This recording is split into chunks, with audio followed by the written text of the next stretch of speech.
So I was thinking about raw food and the benefits that it has. It was just on my mind to want to express to the community how important raw food and fresh food, and I'm talking more like salads and, eating fresh fruits and things like that, mostly. I mean, I can't stop talking about juicing, of course. I do like to juice. That's a raw food, option. But it was on my mind, and then you sent me this article, and it's like, oh, okay, so that's what we're talking about today. And it's raw food versus cooked food. It also talks about a nutrient analysis, but I don't think it goes as deep in nutrient analysis as I thought. So we'll just kind of talk about just general raw food versus cooked, and I guess our experiences, and we can talk about what the article talks about. Excellent. Yeah, it was an interesting article, and when I sent it, the fact that you were thinking about the same subject was awesome. So I haven't eaten mainly raw or a lot of raw, but I definitely, even as a kid, I've always gravitated to like the raw carrots and well, like you said, most of our fruits are raw. Apples. How many kids don't like a good apple, and especially with almond or peanut butter on it? Yeah, this is a very interesting article because it does talk about raw versus the cooked food diet. And I think it starts off by saying that raw versus cooked, the answer isn't very clear because there are many different ways of preparing food to start with. Because you can bake it, you can steam it, you can roast it, you can fry it. So even if you're cooking it, depending on the way you decide to cook it, can really impact your nutrition. And one thing I saw, I don't know if it was here, but the fact that it didn't seem like boiling your vegetables is the most ideal in most situations. Yeah, you're right. I think I did read that in this article too. And I know, some people believe that you shouldn't raise the temperature of your foods above a certain point. But yeah, and just like frying, we're against frying. That's a really high temperature. So, um, you know, some believe that destroys all nutrients in the food when we fry it.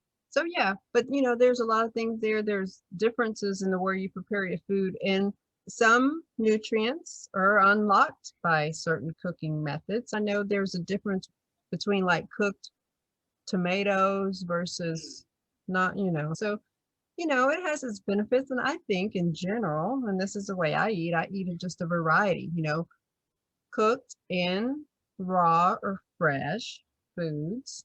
And I try to get that all in a same day.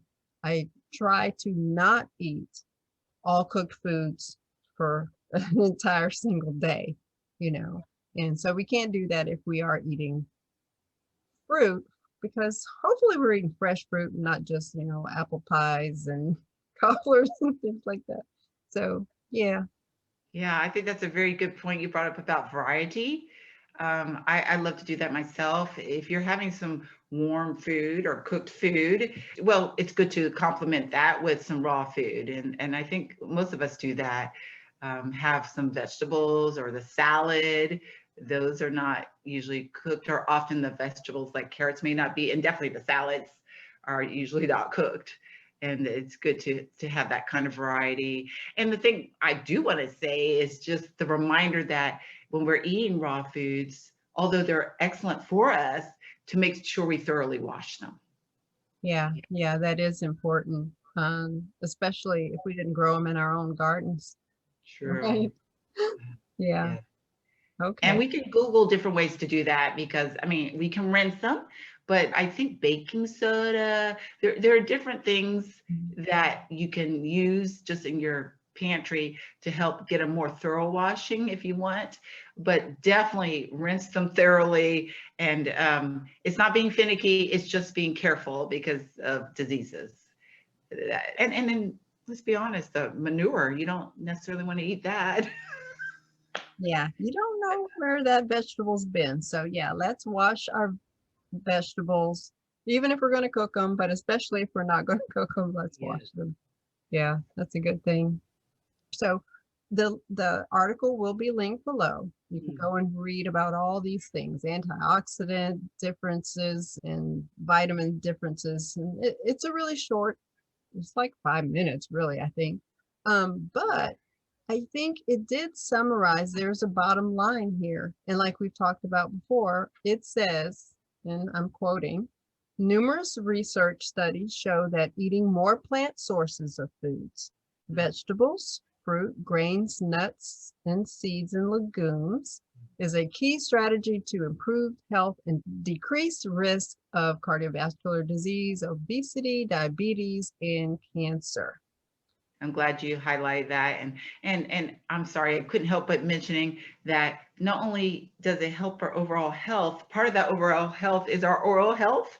And maybe we can talk about it another day, but our teeth, our mouth, our gums, that's a big part of our overall health. And a more plant-based diet will be better for that as well. Right. Yeah. I think we've both seen that in our lives and our visits to the dentist. Yeah. We both get good dental reports, right? So that is something, it is for your overall health. But yeah, just recently we both visited the dentist. So we just want to share that with you. Yeah. So what else do we want to talk about? I know what else we can mention here before we let you guys go. We can talk about how we steam our vegetables instead of using oil. So that removes frying, no longer frying vegetables, but we steam them. And you can do that on a very low temperature. And it only takes one pan and a little bit of water. And a lot of times, the lower temperature that you use, the less water you need, because vegetables have their own liquids and they'll taste sweeter and things like that, just as if you bake them. I know there's an option to bake, and the lower temperature that you bake, the better too. It's just all about preserving nutrients in the food. So let's try to go for the lower temperatures, especially when we have more time to cook and it's more relaxing to take it at a slower pace and love your food so we can love you back. I love that. Love your food so it can love you back. And to your point about the lower temperatures, it did mention in this article about dehydration. And if you have a dehydrator, or you can pick one up at the garage store or find one for a good sale, you can do that for your kale chips or your fruits.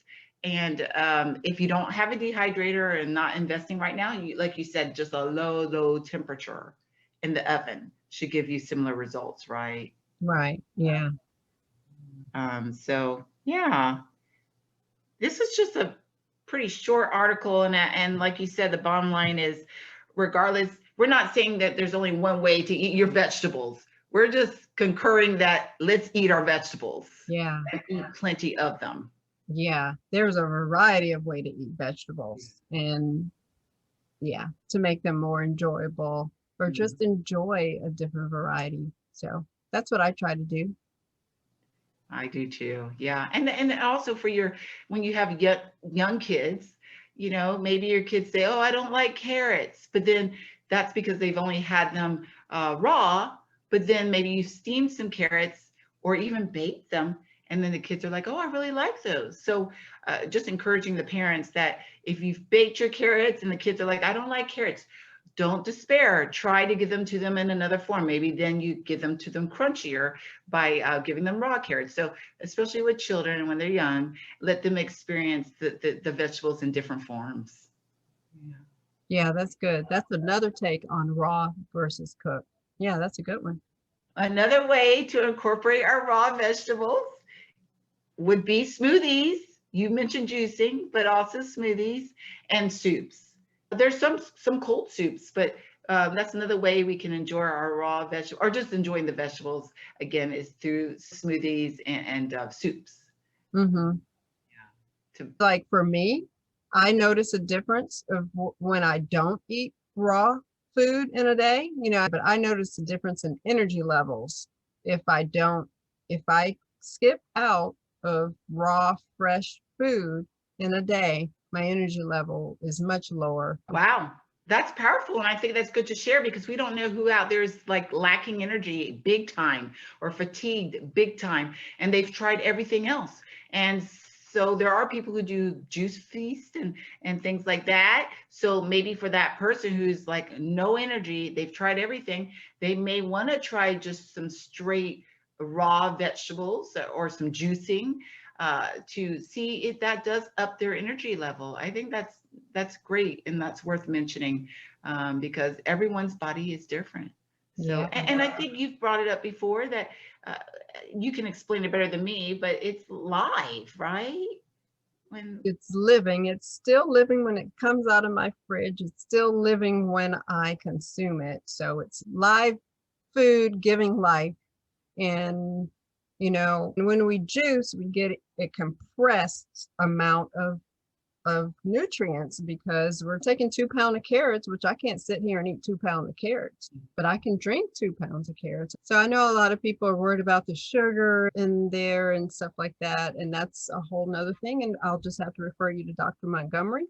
But I've never had problems with that. I've noticed a difference. Some people don't. Some people do. If you're lacking energy, try juicing some vegetables and see how it affects you.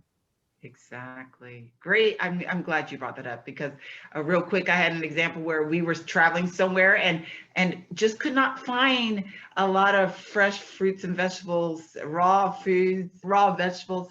And it was a very big difference in how I felt after a day of not being able to eat any raw or fresh fruits and vegetables. So I think people might underestimate how nourishing that can be to your body. So again, we would just encourage you, if you've tried everything else, try juicing or try just some raw foods for a couple of days and see if you feel better. So I really like the bottom line of this article because, that's the bottom line. We're talking about upping our plant intake, right? And whether you do it raw or cooked, we recommend that you do both, right? True. I love that bottom line. We hope you enjoyed watching today's video of our podcast. A link to the show notes can be found below this video. Also, please subscribe so you won't miss any future videos. And be sure to comment below and let us know what you think about this format. Until next time, let's just be real.